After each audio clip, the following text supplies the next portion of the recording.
While setting up the retro corner in my office, it quickly became apparent that I didn't have space for my 21-inch Panasonic TX21S1T. Seen here occupying a space which has since become a linen cupboard.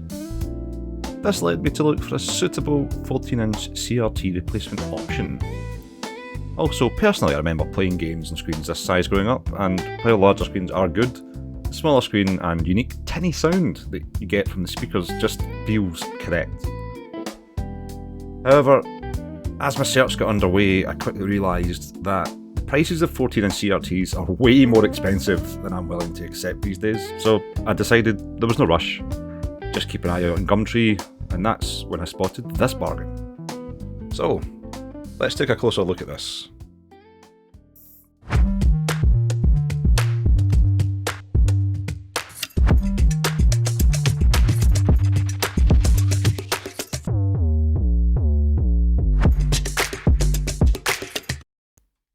So here it is, the GBI VMR14. This thing is brilliant, I absolutely love it, and besides being quite unique, it's also a bit of a mystery, so more on that later. Condition wise, it's basically mint, as it was explained to me by the guy who sold it to me. In its previous life, it had been used in the training of the Coast Guard for helicopter rescues at sea, which, given the videos that I've just found in the pocket, makes sense. The remote shows very little signs of use at all, which is great. There are no numbers or channel buttons on this remote, as you'll see. This is purely a video player combi and contains no TV tuner. It's basically the 80s or 90s equivalent of a portable DVD player.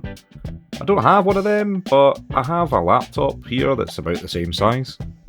Which, a side-by-side comparison, you can see that the Acer size is way more practical, but it's just not as cool in my opinion. Especially when this comes with a convenient carry bag for all your travelling trainer or salesman needs.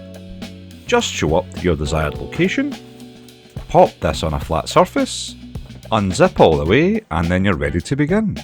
Alternatively, use this little handle, pull the video player out the bag and place it on the surface, and then you're ready to begin your presentation.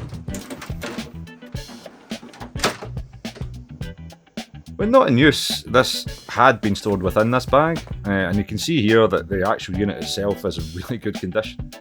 As I said in the open, it is a bit of a mystery. I can't find any information on the internet regarding GBI with relation to TVs at all.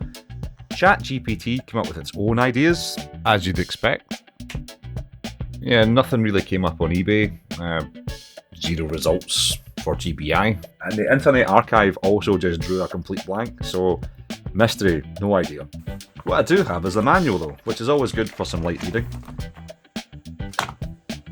It's been a long time since I've actually read a manual for anything other than like IKEA stuff, and I do enjoy the attention to detail with the schematic breakdowns here and these amusing illustrations of how not to use your video player combi unit. Again though, there's no information on the manufacturer. It does mention support in the manual, but there's no contact details listed anywhere to get said support. It's pretty weird.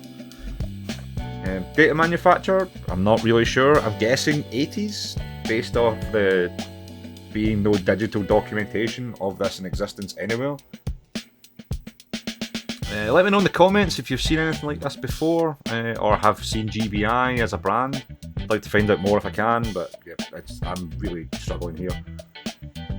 As you can see here though, it's pretty standard setup for a video combi. Speaker housing on either side, although the one on the right houses the main power switch. So yeah, the screen's on the top and the VCR's on the bottom, when that's kind of where the standard stuff ends on this unit, to be honest. This unit has a few party tricks up its sleeve. If we flip down the panel at the front here, you can see you've got the VCR controls, and on the left hand side here there's a region switch. That's right, this unit is fully region free, which I didn't know was a thing. Crazy. If you look around the back here now, you can also see that there's no antenna or RF input. As I said, there's no TV tuner internally. There is a point on top of this which would have mounted an aerial, I'm guessing, What we have instead though is quite interesting. Up top here we have a CGA input with a horizontal shifter dial, as it says in the manual here.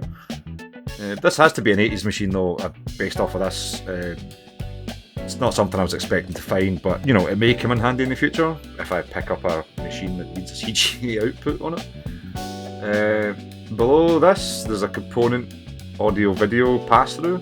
According to the manual, this intended purpose seems to be video piracy. But you know, in 2026, this is so much more. For example, I take the input from my SNES, I put it into the VMR14, and then it is displayed on the screen here. If we take the second cable out of the output, put it into my capture card, and then it's upscaled and ready for streaming on YouTube or Twitch or whatever. This is why I love this unit. It's perfect for what I need. Before anyone says anything, yes, I could just plug the cable from the console straight into the capture card, but these games are designed to be played on CRT specifically. This is just the correct way to view this media, and also it's just way better. This is the way. As intended, I guess, though, it also gives me the ability to digitize VHS using the same output method and leveraging tools like OBS to record the screen output.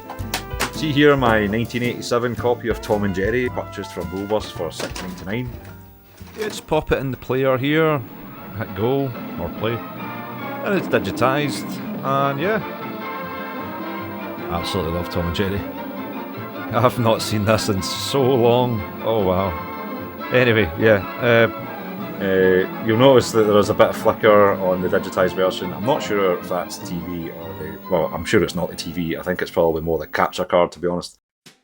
The keen-eyed among you will have spotted that the background changed towards the end of the Windows XP build video. Now, this is because that video took me a very long time. Oh, it's also because after buying this TV, I decided that I needed somewhere to house it, and it's become the centrepiece of my retro setup in the corner of my office. Just hours and hours of fun on this. I absolutely love it. And I also just wanted somewhere that I can stand up and use my zapper properly. So yeah, that's it. Thanks for watching. If you enjoyed, then please leave a comment and let me know. Thumbs up and subscriptions are also welcome. Videos are up as and when I get the time, but there's always an endeavour underway on original hardware, and I'll see you guys in the next one. Thanks for watching.